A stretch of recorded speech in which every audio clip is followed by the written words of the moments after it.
hakotor muthangdi borokno muthangdi o slogan no buskango naragei agostalni chi shalmaribo khorang tislaimungno chasarna bagai jotono phai manjaknani kobokmung koktoma thumniruni buskango yakshi bodol kaibrei koktoma thumnani buskango kok shiljalaikha hasteo nangjanai tini belaikino bial hokbar khlani rok mani tongkha kabangma jengjal abahai jorabo lokorongni juda juda sanmung sanai agostalni chi salmario jholboro khorang tisajaknai a khorang tisalaimungo jotono phai manjaknani loge rubainani bagai kok kacharmung lokorongni bagai no o khorang tisamung lokorongni mantai soktani bagai khorang tisamungno chasarei tisanani nahar mungbai koktoma thumnairungni buskango jotono phaiei loge rufai na bagai kok kachar laikha এটা একটা উচ্চ স্তরের সংগ্রাম। কারণ যে দেশে আইন অচল হয়ে যায়, আইনের শাসন নেই, স্বাভাবিক কারণে কেন আমরা এই ধরনের জেল বড় বা আইন অমান্য আন্দোলনের সিদ্ধান্ত নিতে হয়েছে আমাদেরকে। এই কারণে সরকারি আক্রান্ত মানুষগুলোকে ঐক্যবদ্ধ করে তাদের আক্রমণের জন্য, তার বিরুদ্ধে রুখে দাঁড়ানোর জন্য এটা আমাদেরকে বাধ্য করে। এবং এই যে জেলঘর আন্দোলনটা বিজেপি সরকারের নয়া ফেসিস্ট যে দৃষ্টিভঙ্গি, তার যে আক্রমণ, তাদের কার্যকলাপের বিরুদ্ধেই আমরা এই আন্দোলনে সামিল হচ্ছি। প্রেক্ষাপট যেটা দাবিগুলো, প্রেক্ষাপট কী কারণে আজকে সামনে এসছে। গণতন্ত্র সম্পূর্ণ বিপন্ন। এখানে মানুষের অধিকার নেই, সম্মান নেই, মর্যাদা নেই, স্বাধীনভাবে কথা বলা যায় না, স্বাধীনভাবে চলাফেরা করা যায় না, এবং বিপন্ন প্রতিবাদের অধিকার। কাজে প্রতিবাদ করি আমরা কেড়ে নিতে চাই। এটা আমাদের অর্জিত অধিকার। এই অর্জিত অধিকার আজকে কেড়ে নিতে চাইছে। ব্রিটিশরা যা করেছিল আমাদের দেশের সরকার অনেকটা সেই প্রতি এগুচ্ছে। আমরা এটাকে প্রতিরোধ সংগ্রামে সামিল হচ্ছি। সংবিধানকে অচল করে দেওয়া এবং সংবিধানের বিপন্ন, সংবিধানের নির্দেশিকাগুলোকে সরকার মেনে চলছে না। আমরা সংবিধান রক্ষা করার জন্য ওই আন্দোলনে, আমাদের জনগণের কাছে, আমাদের প্রচার আন্দোলনে আমরা এটা বলছি। জনগণের যে কতগুলি মৌলিক অধিকার, কাজ, খাদ্য এবং তার সঙ্গে স্বাস্থ্য পরিষেবা, চিকিৎসা পরিষেবা এবং বাসস্থান এবং স্বাধীনভাবে চলাফেরা, এই যে কতগুলি মৌলিক অধিকার এবং মৌলিক সমস্যা, এই সমস্যাগুলো সরকার অস্বীকার করছে। এটা সরকারের কোনো দায়বদ্ধতা নেই। সরকার শুধু শাসন করবে, সরকার কোনো পরিষেবা দেবে না। পরিষেবা যার তার। এবং এখানে সরকার ট্যাক্সও নিচ্ছে জনগণ থেকে, লক্ষ লক্ষ কোটি টাকা সংগ্রহ করছে। প্রতি বছর তারা বাজেটে জনগণের উপরে ট্যাক্সও চাপিয়ে দিচ্ছে। সেই টাকা দিয়ে তারা বড় লোকদের এগুলো সাবসিডি দিচ্ছে। কাদেরকে? আদানি আম্বানিদেরকে সাবসিডাইজ করছে। সাধারণ মানুষের যে ন্যূনতম পরিষেবাগুলো ছিল, এই পরিষেবাগুলো সম্পূর্ণভাবে তারা তুলে দিয়েছেন। এবং এটার বিরুদ্ধে প্রতিবাদের একটা অংশ হিসেবে আমরা এটা করছি। শুনেছেন, শ্রমজীবী এবং কৃষিজীবী কৃষকরা মারাত্মকভাবে বিপন্ন। এরা হলো 90% মতো। এখানে কিন্তু কর্মক্ষেত্র, ভবিষ্যৎ বেকার যুবকদের কাজ পাবে, কাজ থাকবে কিনা, সবটা নির্ভর করে এই ক্ষেত্রের উপর। যে আজকে সেখানে শাসক গোষ্ঠী আক্রমণের জন্য কৃষক এবং শ্রমিকদের মধ্যে, একটা কৃষিজীবীদের মধ্যে, শ্রমজীবীদের মধ্যে একটা ব্যাপক ঐক্য গড়ে উঠেছে এটার বিরুদ্ধে। আমরা যখন ঐক্যবদ্ধ হচ্ছি, তখন দেখা যায় বিচ্ছিন্নতাবাদী সাম্প্রদায়িক গোষ্ঠীগুলো এগুলিকে সামনে টেনে নিয়ে আসছে সরকার। এবং যারা মানুষের সমস্যার সমাধানে ব্যর্থ, মূল সমস্যাগুলো নিয়ে যাতে আন্দোলন করতে পারে, বিপদগামী করার জন্য এই পথটা তারা বেছে নিয়েছে। এবং জনগণের কাছে, জনগণের ট্যাক্সে নির্মিত যে বিশাল সম্পত্তি গড়ে উঠেছে দেশের স্বাধীনতার পর এবং আগে, ইভেন কি ব্রিটিশ শাসিত ভারতবর্ষে কিন্তু কিছু সরকারি সম্পত্তি গড়ে উঠেছে। এই সম্পত্তিগুলো এখন সম্পূর্ণ জলের দরে তাদের বিজেপি দলের প্রশ্নপুষ্ট খুব কাছের লোক এবং যারা নির্বাচনের সময় তাদের তহবিল যোগায় বন্ডের নামে বিভিন্নভাবে, এবং সেখানে এখন তো ট্রাস্টির নামে যোগাচ্ছে, এদেরকে পাইয়ে দেওয়ার জন্য সেগুলো জলের দরে বিক্রি করে দেওয়া হচ্ছে। এটাও একটা প্রতিবাদের অন্যতম দিক। এবং আমরা লক্ষ্য করছি পৃথিবীর মধ্যে অন্যতম একটা শীর্ষতম স্থানে আমাদের দেশটা চলে গেছে। একটা নাগরিক হিসেবে আমরা সবাই এটা ব্যথিত, লজ্জিত এবং সবার মধ্যে এটা ক্ষোভের বহিঃপ্রকাশ ঘটছে। দুর্নীতি দিয়ে দেশ ছেয়ে গেছে উপস্থিত করেছে। একদিকে নেই মানুষের কাজকর্ম, অন্যদিকে কিন্তু লুটপাট, দুর্নীতি অবাধে চলছে। এটা গোটা ভারতবর্ষে, সারা পৃথিবীর যে তথ্য বেরোয় সে তথ্য ভারতবর্ষের শীর্ষস্থানের মধ্যে অন্যতম স্থান ভারতবর্ষ দখল করে নিয়েছে দুর্নীতির জন্য। এবং আমরা দেখেছি যে বিচার বিভাগে আজকেও পেপারে আমি দেখলাম একজন হাইকোর্টের জাস্টিস তার কাজের উপর হস্তক্ষেপ করাতে তিনি রেজিগনেশন লেটার রাষ্ট্রপতির কাছে পাঠিয়ে দিয়েছেন। কি চলছে? বিচার বিভাগ কি স্বাধীনভাবে কাজ করতে পারবে না? বিচার বিভাগের উপর সেখানে নানা কায়দায় নানা কৌশলে সেখানে হস্তক্ষেপ করা হচ্ছে। এবং নির্বাচনী ব্যবস্থাতে এটা একটা গণতান্ত্রিক অধিকার, কে থাকবে, কে যাবে, কে আসবে, এটা মানুষের অধিকার এবং তার জীবন অভিজ্ঞতা ভিত্তিতে ভোটাধিকার কেড়ে নিচ্ছেন, নাগরিক অধিকার কেড়ে নিচ্ছেন, ভোটিং রাইট কেড়ে নিচ্ছেন, নির্বাচন তালিকা থেকে নাম বাদ দিয়ে দিচ্ছেন এবং সেখানে নির্বাচন কমিশনকে সম্পূর্ণভাবে বকলদবা করে তারা নিজেদের মতো ব্যবহার করছেন এবং কাজে লাগাচ্ছেন। এবং এই পরিস্থিতির মধ্যে লুটপাট এমন জায়গায় গেছে, মন্দির পর্যন্ত রেহাই পাচ্ছে না। আপনারা ইতিমধ্যে জেনেছেন অযোধ্যাতে যে রাম মন্দির, এখান থেকেও শত শত কোটি টাকা এদিক সেদিক হয়ে গেছে। মানুষের দানের টাকা, দক্ষিণার টাকা লুটপাট করছেন। প্রকৃত আসামি ধরা পড়বে কিনা আমাদের সন্দেহ আছে এবং এটা অধিকাংশ ক্ষেত্রে শাসক দলের লোকরাই যুক্ত এবং এই চলছে। এবং একটা লুটপাট যখন কোথায় গিয়ে দাঁড়ালে এই পর্যায়ে এটা যেতে পারে। আমরা দেখছি গণ আন্দোলন, ছাত্র আন্দোলনের উপর নিপীড়ন বেড়ে গেছে। আপনারা দেখেছেন রিসেন্টলি দিল্লি, বিহার AK-47 ব্যবহার করা হচ্ছে, ছড়াগুলি ব্যবহার করা হচ্ছে ছাত্রদের উপর। শ্রমিকদের এই যে নয়ডা সহ 9টা রাজ্যে যে আন্দোলন ছড়িয়ে গেল এবং তাদের মজুরির দাবিতে, সেখান থেকে দেখা গেল জলের লাইন কেটে দেওয়া বস্তি, তারপরে বিদ্যুতের লাইন কেটে দেওয়া, গ্যাসের পাইপ লাইন কেটে দিয়েছেন, 400 উপর গ্রেপ্তার করেছেন। কিন্তু তারপরও শ্রমিক আন্দোলন দমে যায়নি। শেষ পর্যন্ত মজুরি কিছুটা হলেও বাড়াতে বাধ্য হয়েছেন। এখনো কিছু শ্রমিক নেতা জেলখানে আছেন। এই যে দমন পীড়নের যে পথটা বেছে নিয়েছে, এটার বিরুদ্ধে আমাদের এই ধর্মঘট বা এই ধর্মঘট না, আমরা জেলভর আন্দোলনটা আহ্বান করতে বাধ্য হয়েছি।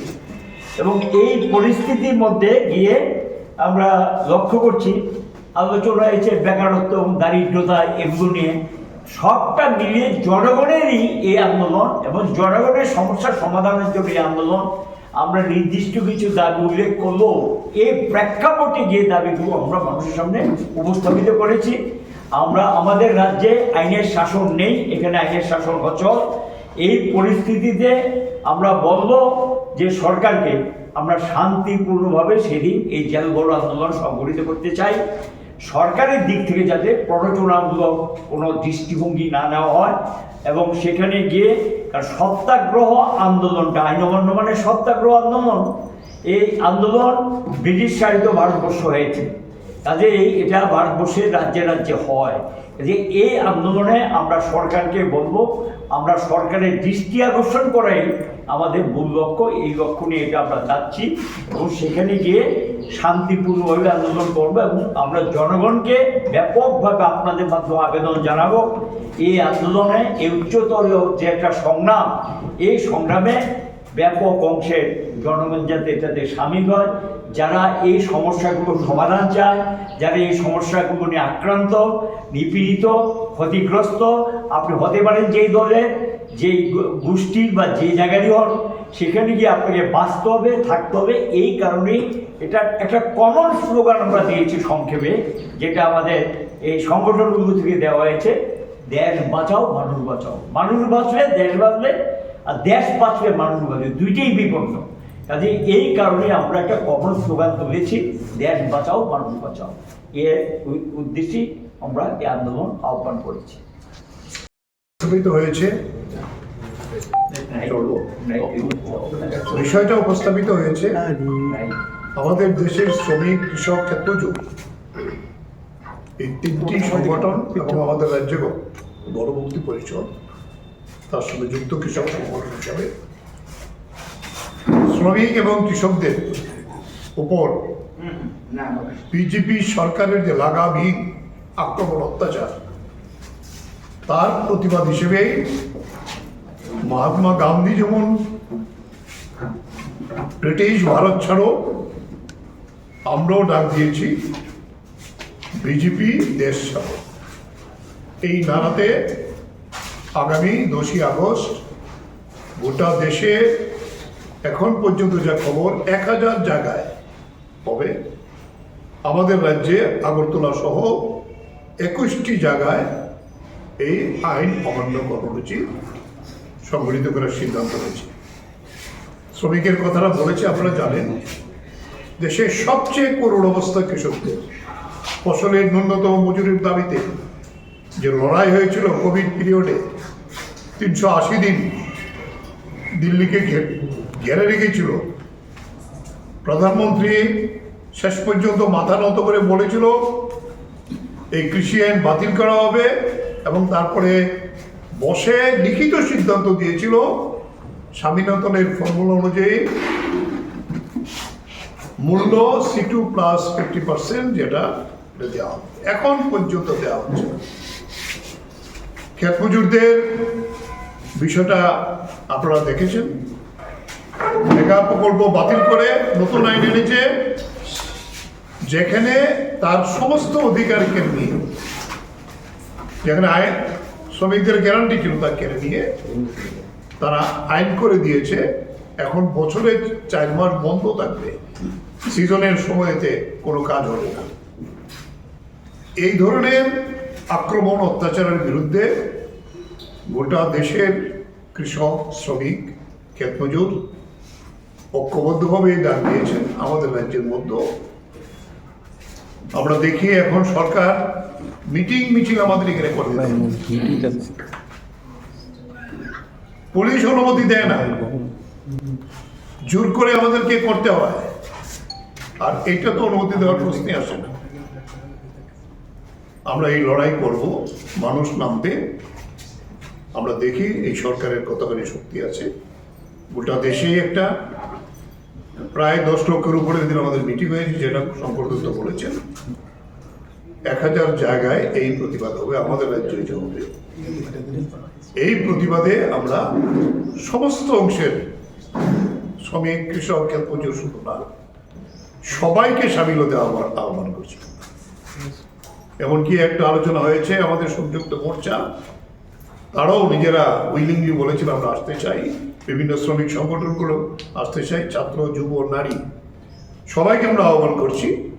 ডাকটা হয়তো শ্রমিক এবং কৃষকের, আমাদের এই 4 সংগঠন, 3 সংগঠনের সবাই আসুক। এটাকে একটা প্রতিবাদ হিসাবে গোটা দেশের মানুষের সাথে আমরা একাত্মতার ভিত্তিতে আমরা বিজেপি সরকারকে জানিয়ে দিতে চাই, আজকে পার্লামেন্ট অচল, প্রধানমন্ত্রী দেশের স্বরাষ্ট্রমন্ত্রী পালিয়ে বেড়াচ্ছেন, পার্লামেন্টের অফিসে যাচ্ছেন, ভেতরে যাচ্ছেন না। ছাত্রদের, যুবদের আন্দোলন দেখিয়ে দিয়েছে কি করে বিজেপিকে মাথা নোয়াতে হয়। মন্ত্রীকে পদত্যাগ করতে হয়েছে। এই মন্ত্রী তো পদত্যাগ করে প্রধানমন্ত্রীকে বাঁচিয়েছে। এই সরকারকে ফেলে দেওয়ার জন্যই, এই সরকারের কোনো যোগ্যতা নাই সরকারে থাকা বলে, সেই জায়গায় দাঁড়িয়ে এইটা হলে সূচনা। আগামী 10ই আগস্ট এই লড়াইতে সকলেরই সমর্থন আমরা চাই, সকলে এগিয়ে আসো, এই আহ্বান করছি। ধন্যবাদ আপনাদের। আমরা আমাদের দেশের 3টি সর্বভারতীয় সংগঠন এবং আমাদের রাজ্যের একটি সংগঠন, এই 4টি সংগঠনের পক্ষ থেকে শুভেচ্ছা এবং স্বাগত জানাচ্ছি।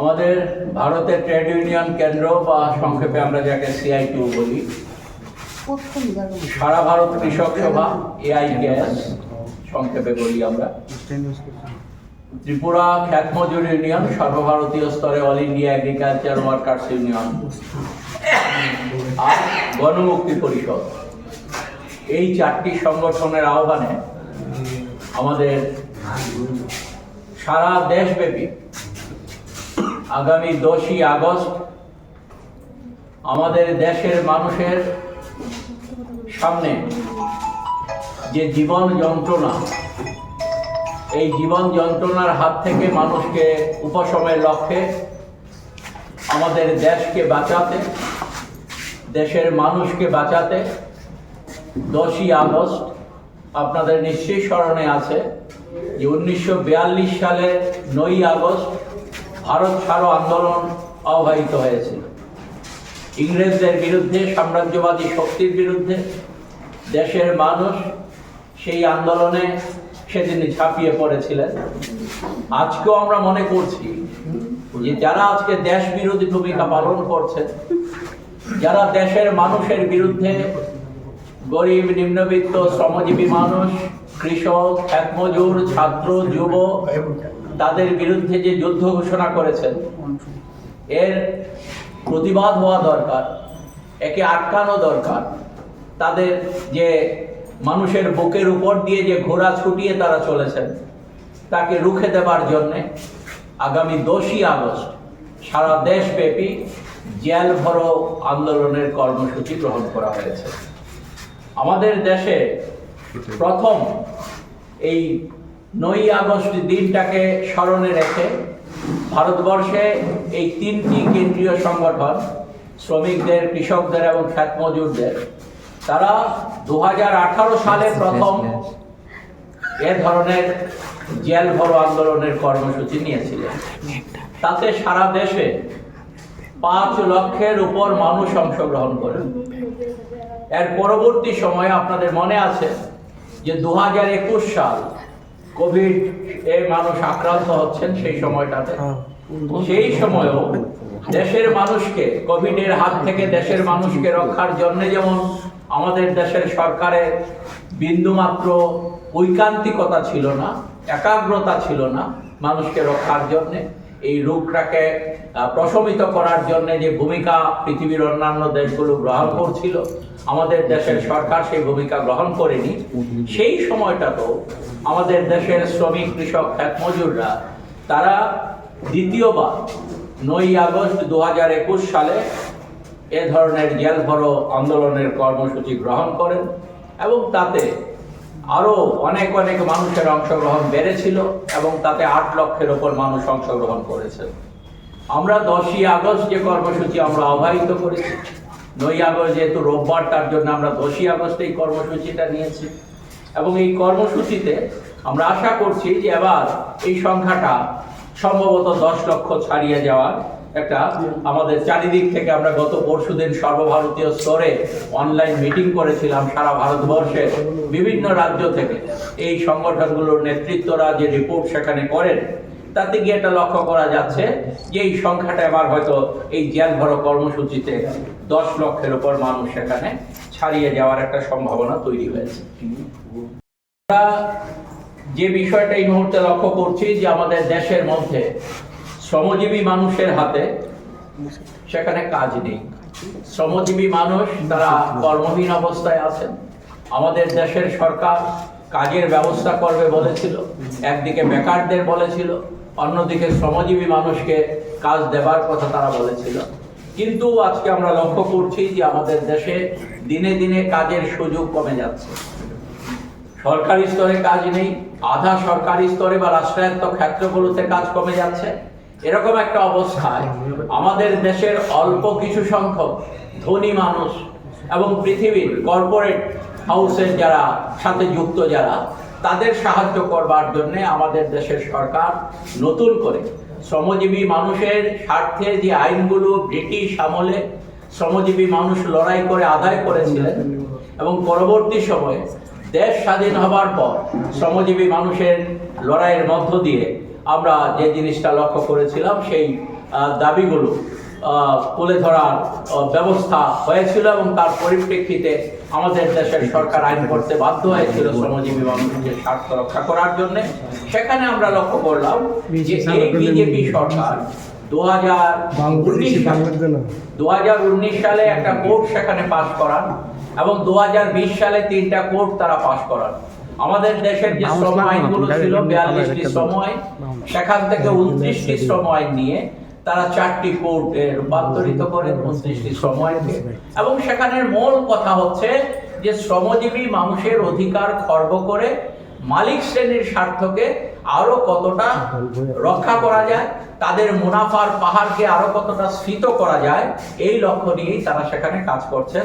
এবং সেই জায়গাটাই আমরা দেখছি যে আমাদের দেশে আগে যেখানে, এটা শুধু আমাদের দেশের প্রশ্ন, সারা পৃথিবীতে এটা সর্বজন স্বীকৃত। আজকে পৃথিবীর যেখানেই মানুষ আছেন সেই জায়গায় রাষ্ট্রে যেখানে সামান্য গণতন্ত্রের প্রতি যাদের এখনো সেখানে তারা এই গণতন্ত্রের প্রতি আস্থা রাখেন, সেই সমস্ত জায়গাগুলোতে আমরা লক্ষ্য করি যে 8 ঘন্টা কাজ সর্বজন স্বীকৃত পৃথিবীর প্রায় সব দেশেই।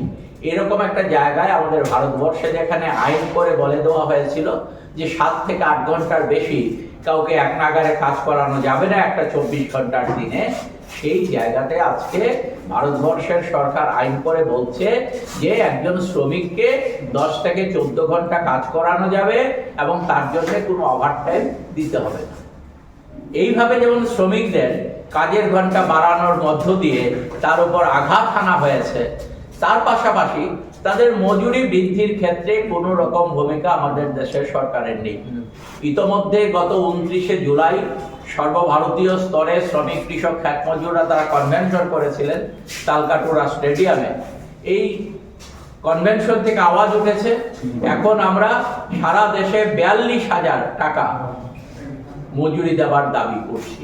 অন্যদিকে কেন্দ্রীয় সরকার কি করছে, তারা মাথা পিছু প্রতিদিন 178 টাকা মজুরি নির্ধারণ করেছে, যেটা 30 দিন হিসেব করলে দাঁড়াবে 5,400 টাকার এদিক সেদিক।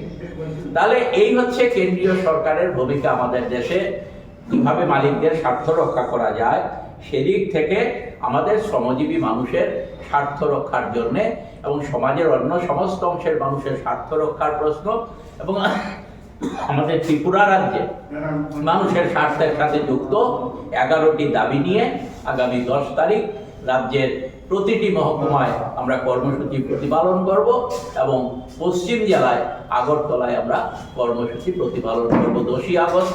আমাদের এই কর্মসূচি সম্পূর্ণ গণতান্ত্রিক পদ্ধতিতে আমরা শান্তিপূর্ণভাবে এই জেল ভরো কর্মসূচি প্রতিপালন করার জন্য আমরা উদ্যোগ গ্রহণ করেছি। আন্তরিকভাবে শুভেচ্ছা জানাচ্ছি আজকে প্রেস মিটে উপস্থিত থাকবার জন্য। 10ই আগস্ট জেল ভরো আন্দোলন কর্মসূচির যে প্রেক্ষাপট, এটা সিআইটিউর সাধারণ সম্পাদক কমরেড শঙ্কর দত্ত আপনাদের কাছে উল্লেখ করার চেষ্টা করবেন। আপনারা যারা সাংবাদিক বন্ধুরা আজকে উপস্থিত রয়েছেন, আপনাদের প্রত্যেকের হাতে লিফলেট আছে। 10ই আগস্ট আমাদের রাজ্যের জেল ভরো আন্দোলনের কর্মসূচি যে চার্টার অফ ডিমান্ড বা দাবি সনদ, এগুলো আপনারা লক্ষ্য করেছেন। আমি সেই বিশদ আলোচনায় যাব না, সিআইটিউর সভাপতি আছেন, উনি পরবর্তী সময় আপনাদের বলবেন। আমি শুধু তার মধ্যে একটা চার্টার অফ ডিমান্ড, এটা শুধু আপনাদের কাছে সংক্ষিপ্তভাবে তুলে ধরার চেষ্টা করি। সেটা হচ্ছে, আপনারা এই সময়ের মধ্যে লক্ষ্য করলেন যে আমাদের দেশের বিজেপির নেতৃত্বাধীন এনডিএ সরকার মনরেগাকে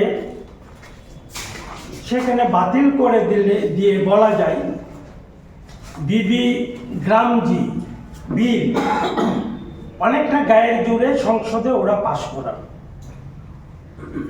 তো তার আমরা বিরোধিতা করছি। গোটা দেশের গরিব শ্রমজীবী অংশের মানুষ সহ সকল গণতান্ত্রিক অংশের মানুষ আমরা সঙ্গত কারণেই তার প্রতিবাদ জানাচ্ছি।